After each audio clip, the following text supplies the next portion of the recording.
da haka ne ma za mu ga wata ran kuma za a wa mutum ishara kamar wani malami da ya ƙi yin aure. Bayan ya ƙi yin aure ana ta ce masa don Allah kai aure ya ƙi ya aure. Sai ran nan ya mafarki ya kwanta bacci sai ya mafarki alƙiyama ta tashi. Da alƙiyama ta tashi duk wanda yake gurin yana mugun jin kishirwa, shi ma kuma a mafarkin yana mugun jin kishirwa aka nuna masa.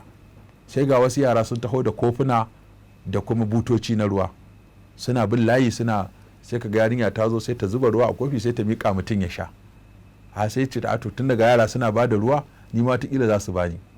Shikenan sai ga an tsallake shi, da yarinya da ta zo ta je ta shiga layi ta je ta nemi wanta ba shi ruwa. Sai ce ya naga ana babba mutane ruwa ni kuma ina jin kishirwa ni ko ban ga an bani ruwa ba. Sai aka ce waɗannan yaran da kaga suna bawa waɗannan ruwa iyayensu ne, su sun yi aure sun haihu ne, shine 'ya'yan suke ba iyayensu ruwa.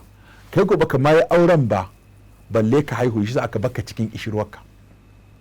Zaka yana farka sai ce don Allah ai mun aure. Aka ce akramaka Allah me ya faru? Ya ce a'a don Allah ai mun aure, don Allah ai mun aure.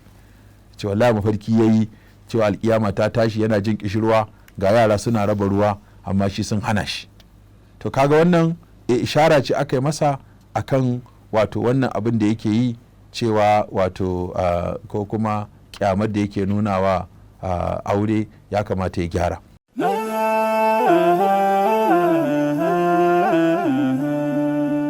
Haske mai ne ga gidan kowa Afirka TV. TV3 tafarkin rayuwa.